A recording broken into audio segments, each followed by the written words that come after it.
I was standing on the dock of my cottage in Muskoka, phone pressed to my ear, when my nephew's girlfriend walked up behind me and whispered, "Don't sign anything tomorrow. Check the beneficiary clause. It's not what you agreed to." The sun was setting over Lake Rosso. $38 million had just cleared into my account 3 hours earlier.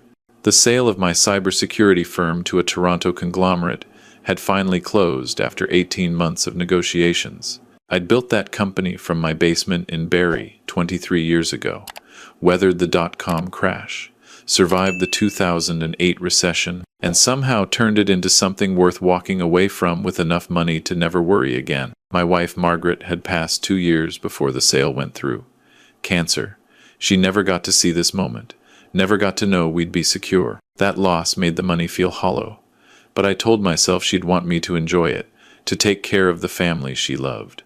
Which is why I'd invited everyone to the cottage for the long weekend. My younger brother David had died in a construction accident when his son, my nephew Tyler, was only 7. I'd helped raise the boy, put him through university at Waterloo, gave him his first job at my company. When he said he wanted to go into business for himself instead of staying with the firm, I supported that too. Even invested $50,000 in his startup. Tyler was 31 now. Smart kid. Engaged to a woman named Jennifer who worked in finance, or so he said. They'd been together about 8 months. This was actually the first time I was meeting her properly, though we'd done a few video calls. The plan was simple. Celebrate the sale. Then the next morning I'd sign the paperwork Tyler had drawn up, making him a 50% partner in a new venture I was funding. A cybersecurity consulting firm. He'd run it. I'd be the silent partner. My way of setting him up for life. The way his father would have wanted. I turned to look at Jennifer. She was younger than I expected, maybe 26, with dark hair pulled back in a ponytail. She wore jeans and a McGill hoodie, looking every bit the young professional on a cottage weekend. "What did you just say?" I kept my voice low. Through the cottage windows I could see Tyler in the kitchen with my sister Patricia and her husband Ron. They were laughing about something, drinks in hand. "The contract Tyler prepared," Jennifer said quietly. "Page 19, subsection 4. The beneficiary designation was changed. If something happens to you within the first year, his stake becomes full ownership, not joint ownership, with your designated heirs." "How do you know what's in the contract?" "Because I've been reviewing his laptop when he's asleep." She glanced back at the cottage. "My name isn't really Jennifer Morton. It's Jennifer Marchand. I'm an investigator with the Ontario Securities Commission." Well, I was. This started as an official investigation, but it's gotten complicated. My stomach dropped. "You need to explain. Now. Can we walk?" She nodded toward the trail that led around the property. "They'll notice if we talk too long out here."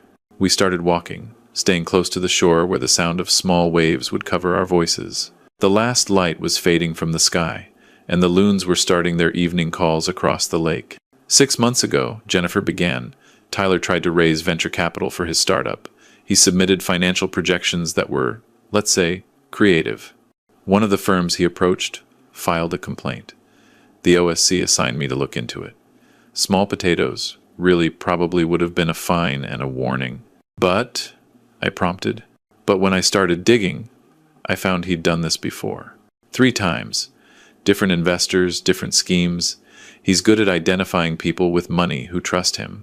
The pattern was always the same. Make big promises, get the investment, run the company into the ground while paying himself a generous salary, then declare bankruptcy. Clean slate, move on. I stopped walking. Tyler, the boy I'd taught to fish in this very lake. The teenager I'd sat up with when he was struggling with losing his father. The young man I'd been so proud of when he graduated. "You're telling me he's a con artist." "I'm telling you, he's escalated. The previous schemes were $50, $70, maybe $100,000. You're talking about setting him up with $19 million. That's different." "So you went undercover as his girlfriend?" "Initially, yes, to gather evidence. But then he started talking about you more, about this deal, about how much you trusted him. And," she paused, "I found other things. Searches on his computer, forums about how to stage accidents that look natural, questions about carbon monoxide in cottages, life insurance, payout timelines." The loons called again.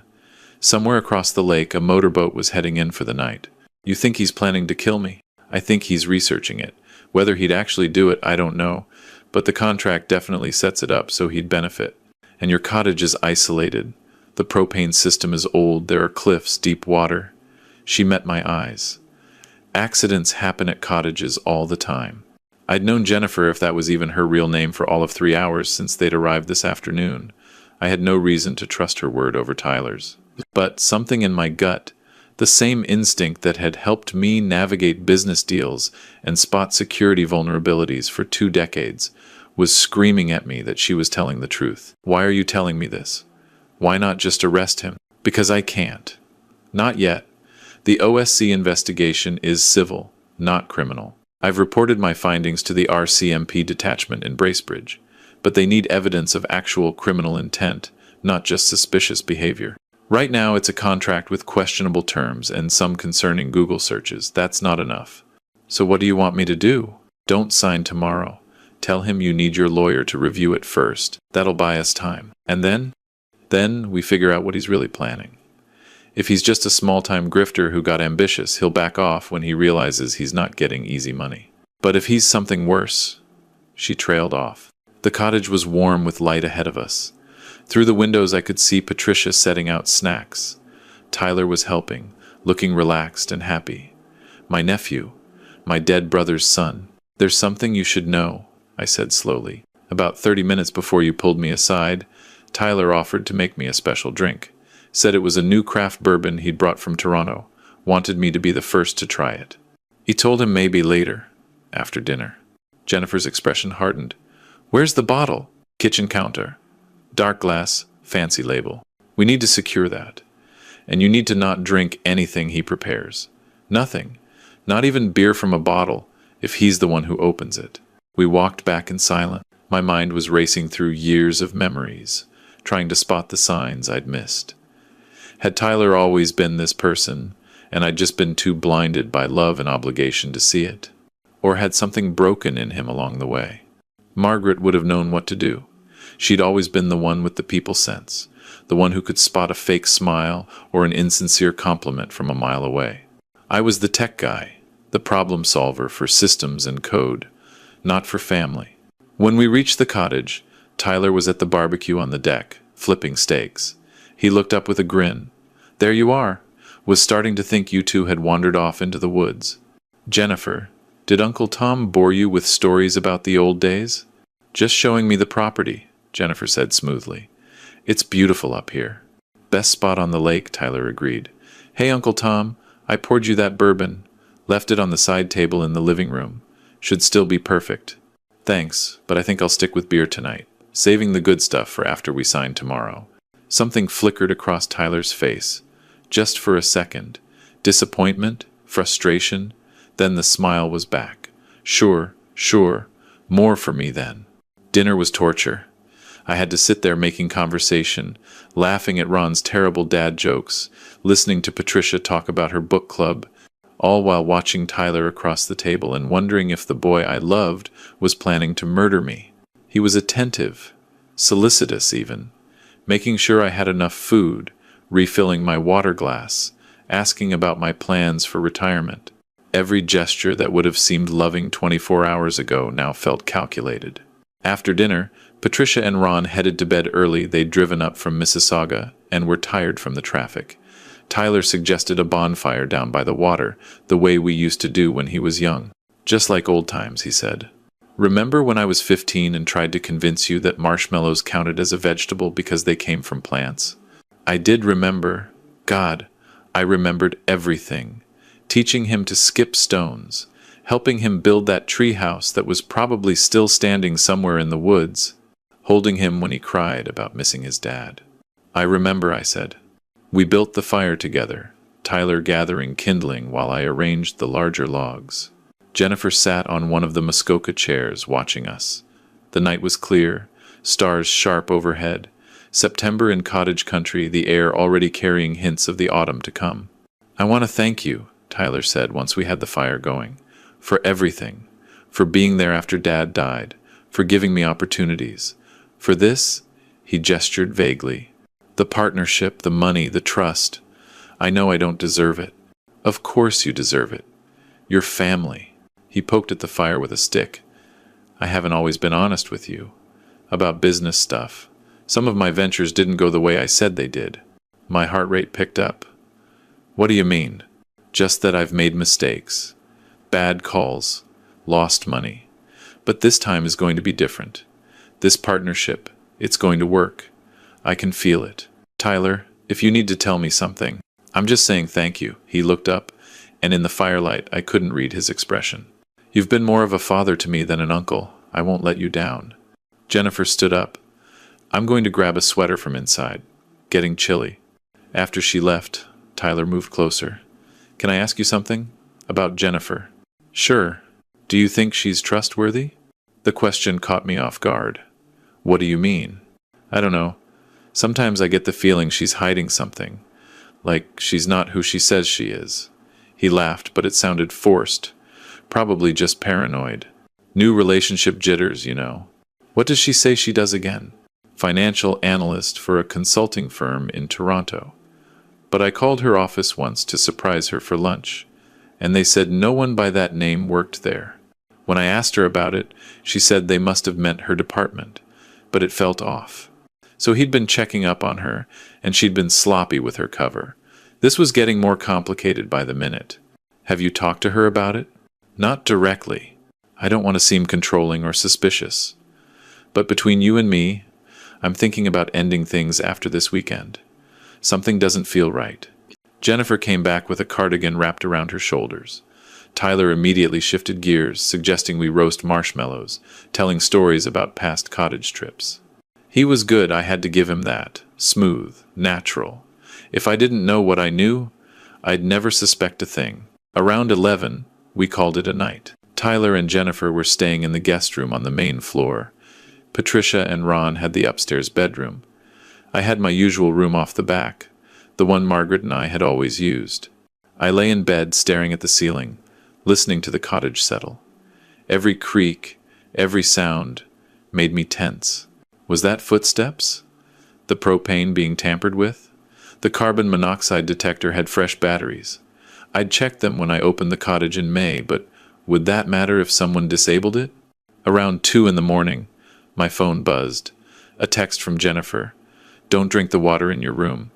Check the pitcher. Something's wrong. Using my kit tomorrow to test it. Stay alert. I'd filled that water pitcher myself before dinner, which meant someone had added something to it afterward. When I was at the bonfire. When Jennifer was supposedly getting a sweater. Or had Jennifer added something herself, then texted me to build trust? I didn't know who to believe anymore. The investigator who appeared out of nowhere with wild allegations, or the nephew I'd loved for 24 years? I got up and poured the water down the bathroom sink, running the tap for a long time afterward. Then I wedged a chair under my door handle and sat in the reading nook by the window, watching the lake and waiting for morning. The sun rose over the water around 6:30. I'd been awake all night, running through scenarios, trying to plan. I needed help, but who could I call? The local RCMP? And say what my nephew might be trying to kill me, but I have no proof. Oh, and by the way, his girlfriend says she's an investigator, but I'm not sure I believe her either. I heard movement in the cottage, coffee brewing, low voices in the kitchen. When I finally emerged, Tyler was making breakfast. Pancakes, bacon, my favorite. Patricia and Ron were already at the table. There he is, Tyler said cheerfully. Thought you might sleep in after all that bourbon last night. Didn't end up touching it, I said carefully. Oh right, the beer. Well, hope you're hungry. We've got a big day. Signing that contract, officially becoming partners. He flipped a pancake. I was thinking we could do it here, make it special. Jennifer can witness, Aunt Patricia, and Uncle Ron too. Then maybe celebrate with lunch in Gravenhurst? Actually, I said, I need to push things back a day. Want my lawyer to look over everything one more time. The kitchen went very quiet. Tyler's smile froze. Your lawyer? Just a formality, you understand. 38 million is a lot of money. Want to make sure everything's perfect. We've been over the contract 3 times already. You said it looked good. And I'm sure it is. But Margaret always told me to have a professional review important documents. Call it honoring her memory. Tyler set down the spatula. Are you having second thoughts about the partnership? Not at all. Just being cautious. Because if you don't trust me, it's not about trust, Tyler. It's about doing things properly. Jennifer appeared in the doorway, hair wet from a shower. She looked between us, sensing the tension. Patricia tried to smooth things over. Tom's just being smart, Tyler. That's how he built a successful company. Due diligence. But the damage was done. Tyler finished making breakfast in silence, and we ate with forced conversation about the weather and the loons and whether the dock needed repairs. After breakfast, Tyler said he needed to make some calls and disappeared into the guest room. Jennifer caught my eye and tilted her head toward the deck. Outside, with the door closed, she whispered, "The water. I tested it. Zolpidem. Sleeping medication. Strong dose. He drugged it? Someone did. And I found something else. His phone, he left it charging in the living room. He's been texting someone named Alex, planning to come up here tomorrow night, Tuesday, after everyone leaves. Just you and Tyler, supposedly fixing the dock. But the messages, she showed me her phone, screenshots she'd taken. They're talking about an accident, getting you in the water, making it look like you fell, hit your head, drowned. I read the messages. They were careful, coded in a way that could be interpreted innocently if someone was looking for that. But the intent was clear. Alex is his business partner from the failed startup. They're in debt together. This is bigger than just Tyler. A door opened inside. We stopped talking. Tyler came out onto the deck. "Jennifer, can I talk to you for a minute? Privately?" She glanced at me, then nodded. They walked down toward the water, too far away for me to hear. Tyler was gesturing, his body language agitated. Jennifer kept shaking her head. Patricia came out. "Everything okay?" Tyler seems upset. "Just business stuff. Wedding, planning, stress maybe." "He's a good boy, Tom. I know he can be impulsive, but he loves you. You know that, right?" "Yeah," I said. "I know. But I didn't. Not anymore." Tyler and Jennifer returned, both looking strained. Tyler announced they were going to head into Bracebridge to run some errands, maybe grab lunch there. Would be back by late afternoon. After they left, I called the RCMP detachment. Asked to speak to someone about a fraud investigation, possibly more serious. They transferred me to a Constable Morrison, who listened patiently while I explained, kept it factual, didn't embellish. "Mr. Fitzgerald," she said when I finished, "I'm actually familiar with your case. Jennifer Marchand briefed me about 2 weeks ago. She's legit, by the way. I verified her credentials myself. We've been building a case, but we needed more evidence. Can you forward me those text messages she showed you? So it's real. He's really planning this. Looks that way. I'm going to come up there with my partner this afternoon. We'll park out of sight, wait for Tyler and this Alex person to make a move. With any luck, we'll catch them in the act, and that'll be enough for charges. You want to use me as bait? With your permission, yes. You'll be safe, we'll be close by the whole time. But we need them to actually attempt something for this to stick in court." I thought about it. Thought about Tyler, 7 years old, crying in my arms. Tyler, 17, so proud when he got into Waterloo. Tyler, 25, starting his first business with my investment. Tyler, 31, planning to murder me for $19 million. "Okay," I said. "Let's do it." The rest of the day passed in a blur. Patricia and Ron decided to head back to the city early. Ron had an early meeting Tuesday. After they left, Jennifer returned alone around 4. "Tyler was meeting with a potential client," she said, but we both knew that was a lie. Constable Morrison arrived an hour later with her partner, Constable Kim. They were in plain clothes, driving an unmarked SUV. We went over the plan. I'd stay at the cottage, act normal. If Tyler returned with someone, I'd find an excuse to go down to the dock. They'd intervene before anything happened. "What if he's armed?" I asked. "We'll be armed too," Morrison said. "And we've got backup from the tactical team in Aurelia if needed. But based on the texts, they're planning to make it look like an accident. They won't want anything that suggests foul play." Jennifer was pacing. "I should have reported this sooner. If something happens, you did the right thing," Morrison assured her. You got us the evidence we needed. That takes time. Night fell. The constables positioned themselves in the woods with night vision equipment. Jennifer stayed in the cottage with me, both of us trying to look casual while being terrified. Around 9:30, headlights appeared on the cottage road. Tyler's car. And behind it, a pickup truck. "That's Alex," Jennifer breathed. Tyler came in first, all smiles. "Uncle Tom, good news, I brought someone to look at that electrical issue you mentioned.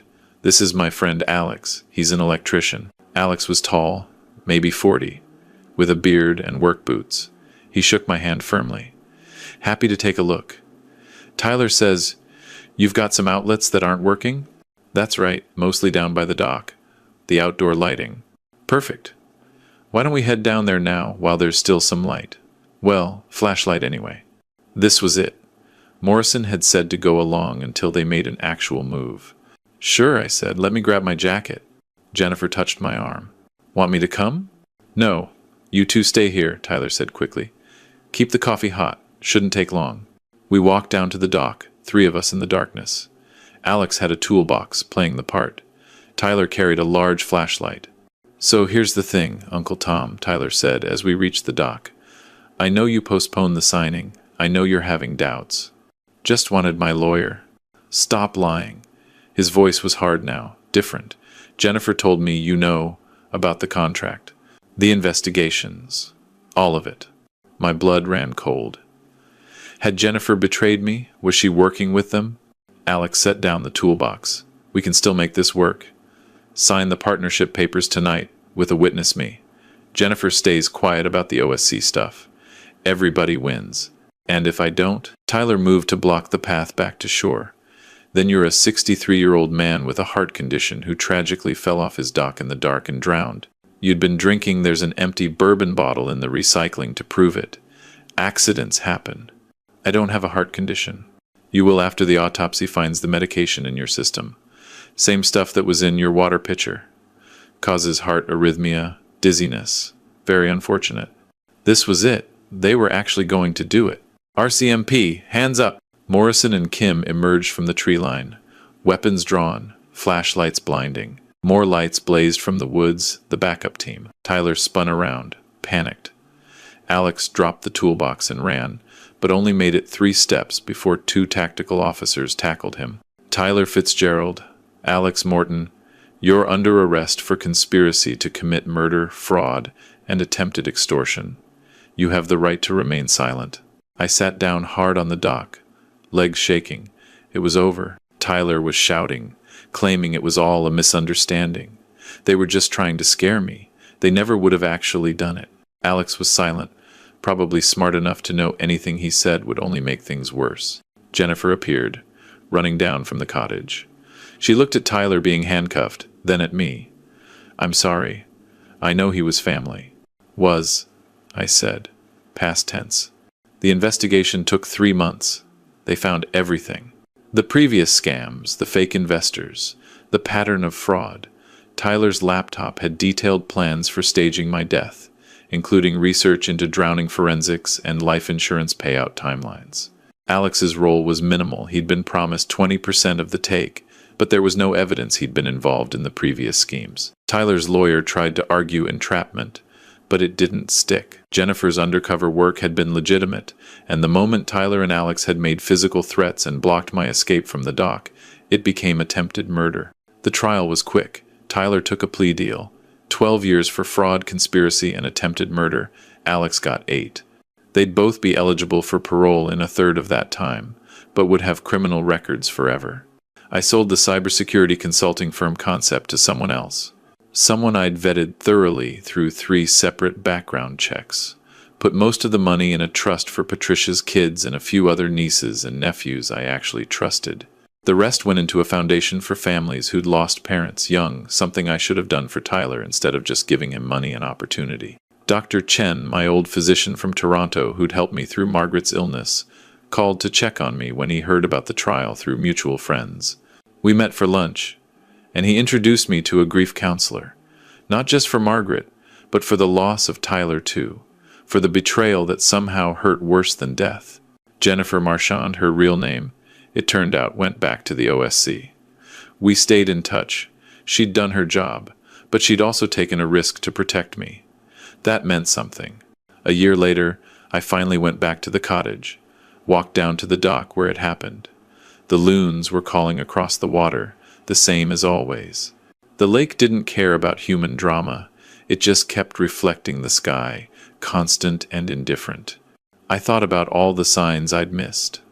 Tyler's eagerness to become a partner, his interest in my estate planning, the way he'd always asked about my health, my medication, my routines, how he'd suggested this very cottage weekend, isolated and far from anyone who might intervene.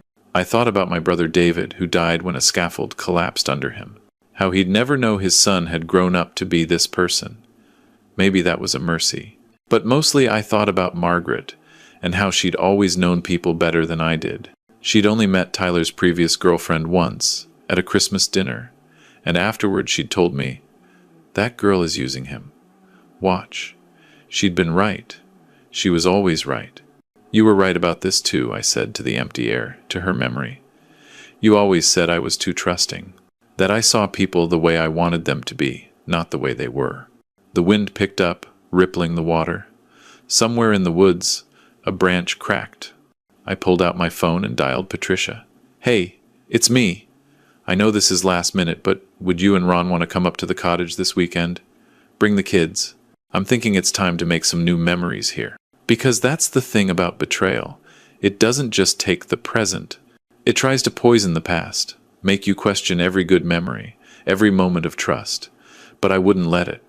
This cottage was mine and Margaret's first. Tyler was just a chapter in its story, not the whole book. Patricia said yes. Ron would barbecue, the kids would swim, and we'd sit around the fire telling stories that had nothing to do with fraud or betrayal or greed. Before I left, I stopped at the local RCMP detachment. Morrison was at her desk, working on paperwork. "Mr. Fitzgerald. Good to see you. How are you holding up?" "Better. Listen, I wanted to thank you. You and Constable Kim. You probably saved my life. Just doing our job. Still, if you'd hesitated, if the backup hadn't been there." I trailed off. "Anyway, thank you." She stood and shook my hand. "For what it's worth, you did the hard part. Trusting your instincts when it meant accepting something terrible about someone you loved, that takes courage." On the drive back to Barrie, I thought about that. About courage and trust and how they're connected. How you can't have one without risking the other. Tyler had been sentenced to 12 years, but I'd been given a different kind of sentence. The knowledge that someone I'd loved, someone I'd have died to protect, had been willing to kill me for money. That doesn't go away when the court case ends. It sits in your chest like a stone, cold and heavy. But I was still here, still breathing, still capable of love, even if it came with more caution now. 2 years after the trial, Jennifer called me. She'd left the OSC and joined the RCMP as a fraud specialist. She'd also written a report on elder financial abuse that was being used in police training across Ontario. Tyler's case had become a cautionary tale, used to teach other officers what to look for. "I wanted you to know," she said. "Something good came from all of it. We've prevented other cases because of what we learned from yours." That's something, I guess. It is. And Tom? I know it doesn't help much, but for what it's worth, Tyler reached out to me. Through his lawyer. He wanted to apologize. What did he say? That he was sorry. That the money had seemed so easy, and he'd convinced himself you wouldn't really miss it. That it spiraled out of control, and by the time he realized what he was actually planning, he felt trapped. Like he couldn't back out without Alex turning on him. None of that's an excuse. No, it's not. But I thought you should know he at least understands what he did, whether that matters to you or not. I thought about it for a long time after we hung up. Did it matter? Did an apology change anything? Maybe not, but it was a reminder that people are complicated. Tyler wasn't born a would-be murderer. He'd made choices, bad ones, and those choices had consequences. But he'd also been my nephew, my brother's son, a kid I'd loved. Both things could be true at once. The cottage became mine again, fully. I spent summers there, brought friends, hosted Patricia's family, even started dating someone I met at a grief support group, a widow who understood loss in all its forms. On quiet nights, I still sometimes walked down to the dock and thought about that September evening. The way Tyler's smile had looked so genuine, even as he planned my death. How close I'd come to signing those papers, drinking that bourbon, trusting completely. But I also thought about Jennifer's whispered warning, Morrison's quick action, the backup team in the woods. How many people had come together to save me, even when it meant destroying a family? Life is full of betrayals, small and large. People disappoint us. They choose money over love, greed over loyalty. But life is also full of unexpected heroes. Undercover investigators who risk their covers to warn strangers. Police officers who take threats seriously. Family members who drive up from the city just to sit on the dock and not talk about anything important. I learned to hold both truths at once. To be cautious but not cynical. To trust but verify. To love but not blindly. And every summer, when the loons call across Lake Rousseau and the sun sets orange and pink behind the trees, I pour myself a drink always from a bottle. I open myself and toast to survival, to second chances, to the complicated mess of family, and the grace of knowing when to let someone go. Tyler will be eligible for parole in a few years. I don't know what I'll do if he reaches out, whether forgiveness is possible or even advisable. Patricia thinks I should consider it. Eventually, Dr. Chen says to wait and see how I feel when the time comes. Jennifer says it's completely up to me, and no one would blame me either way. For now, I'm just grateful to be here. To watch the sunrise over the lake, to smell the pine trees, to hear the laughter of Patricia's grandkids as they cannonball off the dock. To be alive, aware, and finally understanding what Margaret always knew, that love without wisdom is just another kind of vulnerability. And that's okay, as long as you keep your eyes open. The water sparkles in the morning light, the coffee is fresh, and somewhere in the woods, a loon calls out, not sad, not happy, just existing, just being. That's enough. That's everything.